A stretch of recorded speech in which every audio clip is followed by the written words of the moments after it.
Hai, ketemu lagi dengan saya Indra Jaya Purba. Apa kabar semuanya teman-teman? Saya harapkan teman-teman dalam keadaan sehat selalu, tetap semangat ya. Ini saya akan di konten kali ini saya akan berbicara dengan salah seorang sahabat saya ya. Tentunya ya, kalau Anda lihat konten-konten saya selalu berhubungan dengan network marketing ya. Jadi hanya seputaran itu aja, baik itu edukasinya, baik itu leadernya, pelakunya, macam-macam. Pokoknya berbicara tentang network marketing. Saya sendiri saat ini memang sebagai seorang network marketing coach, saya fokus sekali untuk membantu para network marketer yang ada di Indonesia untuk ya mengoptimasi, belajar bagaimana menjadi seorang network marketing pro yang sadar akan digital. Ya, jadi kalau bagi teman-teman yang belum kenal saya, mungkin nanti Anda bisa tonton video-video yang ada di bawah ini atau bisa dilihat di atas atau di mana aja.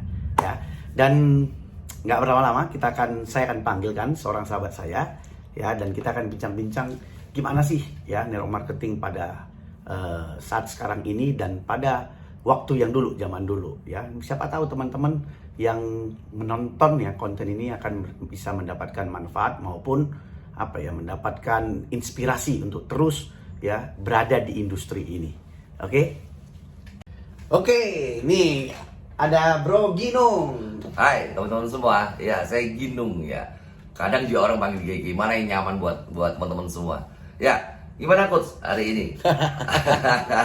Ya, ini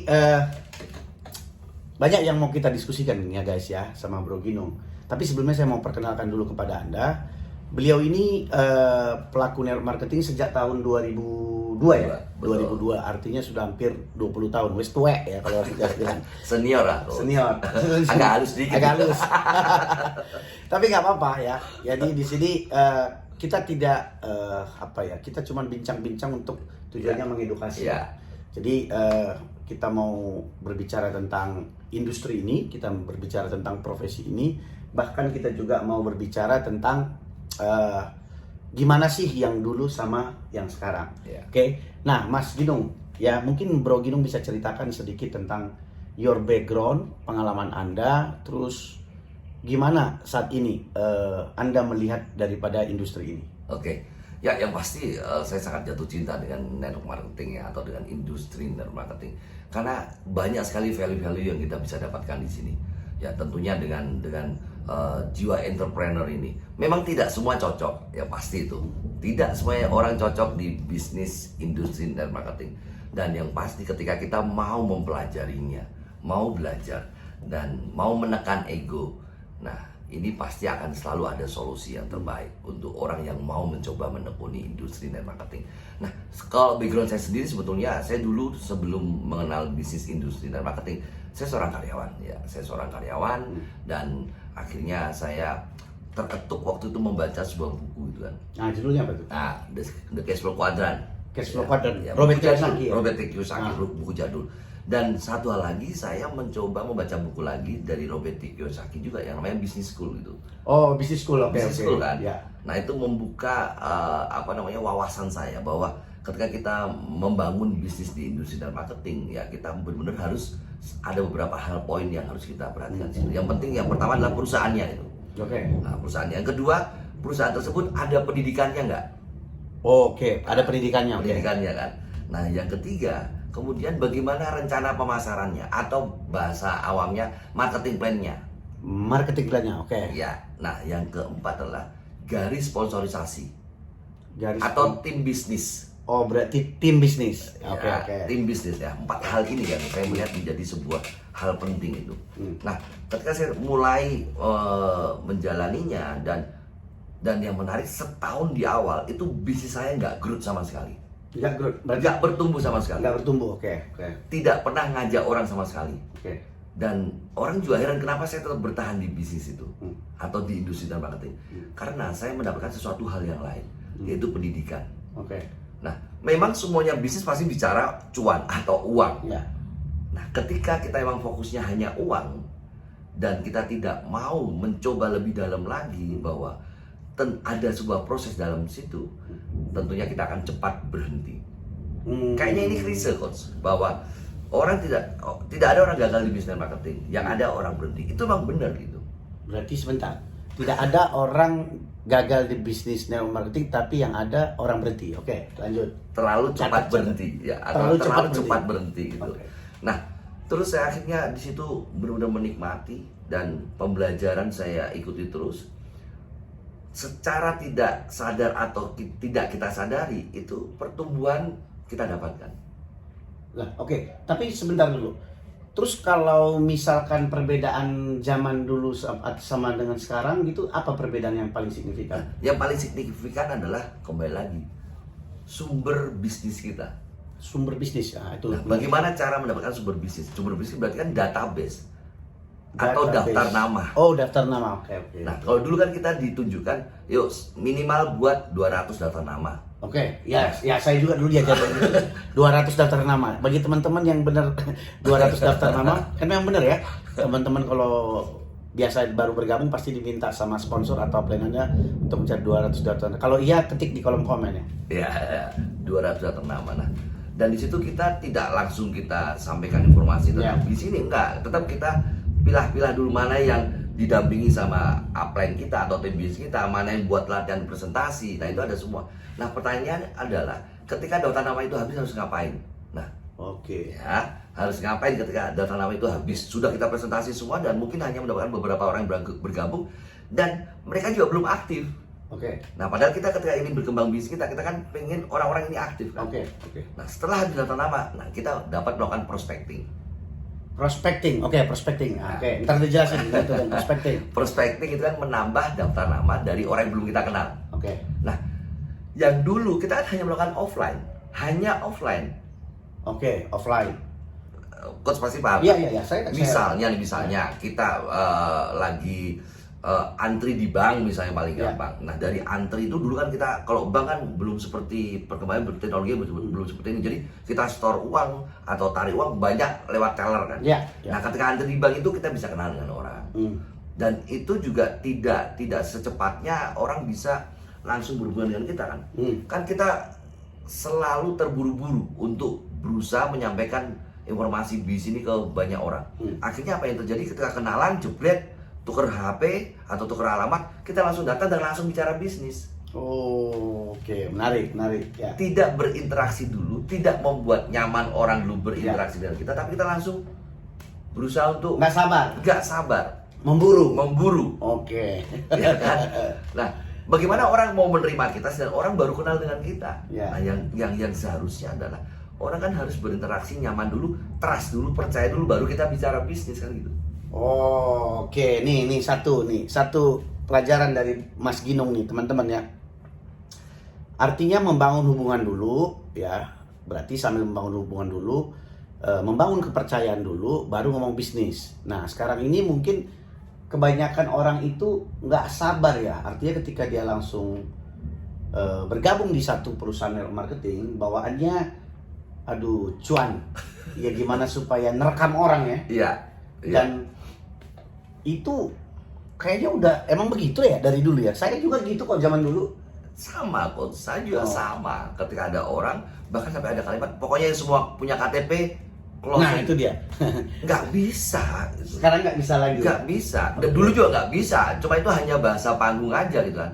Supaya apa? Orang yang diberikan insight atau pencerahan ini mau bergerak. Cuma kan ketika mereka bergerak di lapangan, malah tambah, lu kok susah gitu. Ya karena tidak mengikuti alur yang elegan, kalau saya suka bilang, yang elegan. Munculkan trust dulu gitu loh. Nah, gitu kan. Ini teman-teman, mungkin Anda yang bagi seorang pemula ataupun memang seorang leader, ini yang Bro Ginong bilang itu adalah munculkan dengan cara yang elegan. Kalau bahasanya sering saya selalu, ya mungkin di konten-konten saya di Instagram atau di YouTube atau dimanapun di Facebook, Anda lihat saya selalu bilang menjadi seorang network marketer pro. Ya. Nah, tapi itu berarti bukan salah kan yang dulu kan? Loh, nggak salah. Karena emang belum tahu knowledge-nya, belum tahu skill-nya mungkin. Lah, makanya selalu kita bilang kan ketika kita perlu belajar nggak sih di dalam marketing? Harus. Sekali lagi nih, perlu belajar nggak? Harus. Nah, bayangkan saja ketika seorang pemula nih baru mengenal industri dan marketing, mungkin dia usianya baru 21 tahun dan diajak temennya dan akhirnya mengambil keputusan untuk menjalankan bisnis di industri dan marketing. Tanpa belajar, tanpa dibekali ilmu, langsung hantam kromo di lapangan. Apa yang terjadi? Orang akhirnya menolak karena caranya yang tidak dengan elegan gitu. Itu yang pertama. Yang kedua, akhirnya ketika karena sifatnya memaksa, bla bla bla segala macam, akhirnya kan orang tidak nyaman. Oke, nggak nyaman. Nggak nyaman. Nah, bagi Anda yang suka bikin prospek Anda nggak nyaman, oke. Ya. Dan akhirnya juga image daripada industri dan marketing kurang baik karena rata-rata orang melakukan hal ini. Ya. Betul, setuju. Padahal dengan pendidikan ini, orang akan memahami bagaimana mendekati orang, bagaimana meng-approach orang, bagaimana membuat orang nyaman dulu berhubungan dengan kita. Oh, yes. Ini menarik sekali nih teman-teman ya. Nah, memang beda ya kalau memang berbicara dengan orang yang memang biasa di lapangan ya. Artinya beliau ini udah lama loh, wes senior lah ya. Ya, wes senior ya. Tapi maksudnya satu hal yang saya suka dari Mas Ginung, dia tidak pernah berhenti belajar ya. Tapi gini, Mas Ginung, aku nggak tahu ya. Kita diskusi nih ya. Ini teman-teman kita santai, kita diskusi. Jadi Anda pun nanti bisa komen gitu loh. Jadi bukan berarti kita maksudnya untuk ya kita paling benar gitu No. Enggak, kita cuma sharing aja gitu loh. Dengan experience-nya Mas Ginung, dengan experience saya. Saya baru lihat tadi satu story ya, history, maksudnya memory story dari Facebook saya. Saya pernah nulis tentang apa yang Mas Ginung tadi bilang itu soal perlu dia belajar gitu loh. Ada diberikan rumus dulu yang berbicara tentang belief ya, keyakinan. Yes, oke. Keyakinan ternyata dikali, kalian tahu kan, belief dikali terus skill, kemampuan ya, artinya punya skill, dikali action, ingat ya, sama dengan result atau hasil. Jadi belief, yakin dulu. Setelah itu ada skillnya, kemampuannya, ada kemampuan nih, tahu cara undang orang yang benar, tahu cara presentasi, tahu cara telling story atau bercerita tentang sharing produk atau sharing bisnis. Baru ada di situ namanya, baru dia bergerak, action, dia presentasi, dia undang orang, dia datang ke acara, dia ikut Zoom, baru ada hasil. Yes. Berarti kalau tidak memenuhi salah satu, Hasilnya pasti akan kecewa. Oh, itu saya baru hari ini ya, tepatnya saya baru lihat tulisan saya. Karena kalau saya dulu biasa bilang kan, kalau ingat ya teman-teman, saya bilang skill kali action sama dengan result. Nah sekarang ini ternyata ada satu belief. Nah gimana menurut Mas Ginung? Kenapa harus believe dulu pertama? Kenapa harus believe? Gimana menurut Mas Ginung? Kenapa harus yakin dulu sama bisnisnya, sama perusahaannya, sama diri sendiri gitu? Ya, believe. Karena belief ini nanti akan membuat kita benar-benar kita bergerak, itu belief, itu keyakinan. Bagaimana kita bisa bergerak? Oke lah. Mungkin beliefnya setengah-setengah. Kita bergerak dan pasti aura yang terpancar ketika ngobrol sama orang, ketika ngomong sama orang, itu benar-benar aura yang tidak menunjukkan bahwa diri kita positif. Nah, ketika kita punya belief atau bahasanya belief system tadi itu ya. Nah, itu mau nggak mau tanpa kita sadari, kita benar-benar ketika cerita sama orang pun itu dengan cerita yang orang paham bahwa apa yang saya sampaikan ini itu benar adanya, ya kan? Bayangkan kalau kita bicara tidak ada belief, ya kita ngomong hanya seadanya saja, dan itu pun orang bisa membaca kita bahwa kita cerita ini itu tidak dengan sebuah kekuatan keyakinan, dan orang tidak bisa dibohongi untuk hal seperti ini. Ya. Gitu. Artinya kalau begini berarti kan memang kita tuh harus memang supaya orang punya keyakinan sama kita. Berarti dari awal kita harus jujur dong. Nah, betul sekali. Ada kalimat menarik. Kita harus berbuat jujur. Dan sorry. Kita jangan berbuat baik dan kita harus berbuat jujur gitu. Berarti baiknya nggak cukup ya, guys. Harus jujur. Ya, karena kembali lagi zaman dulu waktu saya memulai bisnis ini, karena banyak pelaku network marketing atau network marketer itu yang membluffing atau overclaim. Yes, overclaim dari itu. Produknya, dari perusahaannya dilebih-lebihkan, bahkan dari mungkin segi income-nya dilebih-lebihkan. Mungkin income-nya misalnya baru dapat 5 juta sehari, ngomongnya sudah 19 juta. Ya. Nah, ini yang merusak semua profesi industri dan marketing. Nah, kita pengen semuanya itu ya sejujurnya saja gitu. Apa adanya kita sampaikan. Ya. Karena bisa jadi loh orang tertarik karena bicara kita overclaim.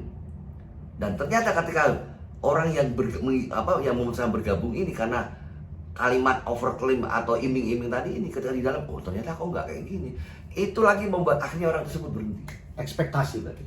Ekspektasi bahwa orang yang mengajaknya, oh ini pasti orangnya sudah hebat, ternyata dilihat income-nya tidak sesuai dengan apa yang disampaikan ketika dia masih di prospek. Oh, ya banyak seperti itu, ya banyak seperti itu. Banyak sekali, bahkan mungkin sampai sekarang masih banyak melakukan gitu. Karena gini mungkin ya, saya nggak tahu ya. Karena latar belakang orang join di bisnis ini kan beda-beda ya. Beda-beda Ya. Dan terus kebanyakan orang yang join di network marketing itu kan banyak. Saya sering mendapatkan dulu masukan bahwa orang-orang yang putus asa gitu loh. Ya. Orang yang nggak, Ya. istilahnya Tidak punya pengharapan. tidak punya pengharapan lagi, ya berhenti kerja atau apa segala macam. Inilah the last chance, ya pilihan terakhir gitu loh. Ya. Nah, dan orang merasa semua bisa mengerjakan bisnis ini. Betul. Padahal sebenarnya ya menurut saya enggak ya kan, karena bisnis ini, bisnis network marketing, saya yakin sekali nggak cocok buat semua orang. Yes. Ya. Sepakat. Ya kan, nggak cocok semua orang, dan bisnis ini juga nggak cocok semua orang. Produk yang dijual juga nggak cocok bagi semua orang. Betul. Jadi memang harus ada target market atau target audiens yang tepat. Yes. Nah, ini yang belum banyak orang tahu. Belum orang banyak tahu, dan akhirnya karena gini, yang terjadi biasanya saya misalnya pelaku, saya prospek orang dan kemudian orang bergabung, dan orang yang saya prospek itu kan otomatis jadi mitra saya. Nah, mitra saya ini, saya ngomong ke mitra saya, ayo cari data namamu, siapapun itu, ketemukan saya presentasi bla bla bla. Sebenarnya tujuannya supaya saya dapat uang gitu. Dan tidak bagaimana orang ini dapat value. Pikirannya hanya uang. Ya kita semua butuh uang, ya, bos. ya. Saya sepakat gitu. Nah, hanya kembali lagi, saya juga sudah pernah mengalami bagaimana dalam beberapa bulan dapat sekian besar sekali uang, tapi kembali lagi ketika itu tidak menjadi berkah atau berkat, hilang lagi. Oke. Jadi bisa begini kali ya, bro ya. Silakan bahasa Inggris. Ya, fokusnya itu kebanyakan kita gini, betul tujuan kita ya cari income lah pasti gitu. Ya. Tapi kalau fokusnya sama dengan transaction, fokusnya sama hanya hasil, ya itu tidak membedakan network marketing dengan Anda kalau jualan di pasar gitu loh. Ya, berdagang. Berdagang gitu loh. Padahal network marketing itu seperti Eric Worre bilang, it's not perfect, just better. Ya. Artinya kekuatan kita menjual juga, kekuatan kita membangun tim juga, kekuatan kita menjadi seorang leader juga. Ya, betul. Jadi ini yang mungkin kita bisa sharing ya bro ya. Maksudnya teman-teman juga harus tahu bahwa bisnis ini bukan juga cuman, kalau aku selalu bilang ini bisnis game of relationship. Ya, tepat. Seni bagaimana membangun hubungan dengan sesama manusia, sesama tim, loh, bahkan dengan orang yang tidak sejalur bisnis dengan kita. Ya juga perlu kita membangun relasi. Iya dong. Benar, itu benar. Ya. Karena kembali lagi, ini bisnis dan marketing, apapun itu, ini jangka panjang kembali lagi. Long term bisnis ya. Orang mau bergerak, orang mau berhenti, salah satunya adalah karena apa? Relationship. Okay. Salah satunya itu dari pengalaman yang sudah pernah saya lihat gitu. Mungkin hubungan dengan upline-nya ada sesuatu, akhirnya baper segala macam, akhirnya berhenti. Itu kadang hanya masalah sepele aja gitu. Hanya masalah sepele aja. Jadi nggak boleh baper ya? Nggak boleh baper. Ya kan? Nggak boleh baper. Pertanyaannya, saya pernah baper nggak? Oh ya pernah. Manusiawi. Kalau saya nggak pernah baper, itu bukan manusiawi. Nah, yang penting kan saya punya problem solving, atau saya punya solusi bagaimana untuk bisa tidak berkelanjutan baper. Oke. Nah, kalau misalnya ada sesuatu hal terus saya nggak baper, ya nggak manusiawi, coach. Sangat nggak manusiawi. Setelah baper saya harus ngapain? Yang penting kan itu kan. Terus bagaimana menyikapi ketika itu terjadi gitu kan. Nah, terus kenapa orang bisa terus bergerak? Karena Pak, relationship hubungannya juga bagus dengan misalnya dengan upline-nya, dengan mitranya, itu kan terjaga dengan bagus. Ya, keren. Ya itu ya teman-teman ya. Jadi kita mungkin teman-teman nggak tahu ya, banyak insight nggak ya perbincangan kita tadi yang nggak terlalu lama ini. Tapi maksud saya, ternyata sebenarnya saya senang ya diskusi dengan Mas Ginung ya. Artinya saya sering campaign tentang bagaimana menjadi seorang network marketing pro, ataupun saya sering bilang network marketer 4.0 ya. Tujuannya itu adalah membina hubungan, seni membangun hubungan dengan siapa saja gitu loh. Makanya saya sejak 2000 berapa itu ya, berapa tahun belakangan ini saya fokus bener membantu. Jadi saya tidak lagi aktif sebagai pelaku ya. Saya banyak membantu para network marketer. Saya diundang banyak menjadi speaker di perusahaan-perusahaan network marketing, banyak diundang grup dari perusahaan network marketing berbeda-berbeda. Jadi itu membuat saya jadi lebih lebih excited gitu loh. Lebih semangat ya. Karena jujur aja saya mengambil posisi ya, artinya saya mengambil posisi netral gitu. Saya nggak punya kepentingan. Termasuk apapun ya, termasuk di perusahaan grup saya menjadi seorang jadi seorang trainer di sana gitu loh. Jadi ini yang teman-teman juga harus tahu bahwa untuk mendukung industri ini bisa jadi pelakunya, tapi bisa juga seperti saya gitu loh. Jadi artinya terus edukasi kita nggak tahu kedepannya nanti mungkin 10-15 tahun lagi industri ini menjadi industri marketing bisa menjadi satu pilihan ya yang menarik ya bagi orang. Profesi ya, betul. Bro, gini bro. Ya, aku nggak tahu ya, tapi aku tes dulu deh ya. Ini nggak lama-lama kita bincangnya. Tapi dari tadi itu ya saya rasa itu ada banyak udah daging semua ya. Nanti kalau teman-teman rasa daging, ketik daging. Dan kalau memang teman-teman mau kita bikin season 2-nya nanti ya dengan topik-topik yang berbeda-berbeda ya, Anda bisa ketik di kolom komen. Tapi gini bro, sebelum itu mungkin bro bisa sampaikan lagi ya harapan bro dengan adanya perkembangan sosial media ya, atau digital lebih tepatnya ini terjadi shifting ya, pergeseran shifting ya. Itu bagaimana menurut, maksudnya bro sendiri yang bisa dibilang yang sudah punya pengalaman ya, maksudnya apakah itu against gitu loh, atau online itu apa sih gitu loh, atau bagaimana respon you? Nah saya old school kan, dan saya harus benar-benar mau shifting. Kalau saya nggak shifting, ya saya akan mentok dengan 200 daftar nama tadi itu, dan mitra saya pun juga akan melakukan hal yang sama. Akhirnya apa terjadi, tantangan yang besar dalam menjalankan bisnis ini, dan quit pasti. Nah dengan sosial media dan teknologi yang saat ini seperti ini, internet yang unlimited seperti ini, tidak ada batasnya. Sebetulnya kalau kita bicara industri marketing kan sebuah tadi yang coach bilang game of relationship. Nah sosial media ini kan tempatnya orang bersosial dengan siapapun, dan itu tanpa batas jumlah orangnya. Poinnya adalah bahwa sosial media itu adalah tempat daftar nama yang jumlahnya tanpa batas. Wow, ya. Sepakat ya? Nah hanya kembali lagi coach, bahwa rata-rata orang di sosial media itu selalu hard selling atau langsung jualan gitu. Kembali lagi, setiap orang suka belanja, siapa yang nggak suka belanja? Dan sayangnya semua orang tidak suka dijuali atau bahkan dipaksa untuk membeli. Iya dong, orang sukanya biasanya saya pergi ke mall, saya memang mau beli, kayak kemarin saya mau beli baju ya saya tinggal dia aja gitu. Kalau tawar-tawarin malah nggak mau saya. Nggak mau. Ya, itu natural ya, natural buat itu hukum kalau saya lihat, rule ya. Benar. Nah terus akhirnya ketika saya berkenalan dengan Coach Indra dan saya belajar banyak di situ, di awal saya tidak menerima dengan apa yang ada di pembelajaran Coach Indra. Loh gimana? Loh kita ini sosial media kan memang untuk jualan gitu. Untuk promosi produk kita, manfaat produk kita, bahkan company yang saya masuk di dalam bisnis industri marketing ini. Tapi kan ternyata setelah saya pelajari, saya dengar berulang-ulang, ya benar juga. Contohnya ini contoh simpel ya.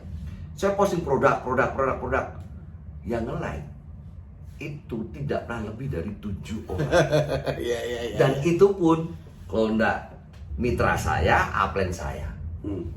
Jadi menambah daftar nama dengan cara memposting produk itu benar-benar, mohon maaf ya, kurang tepat gitu.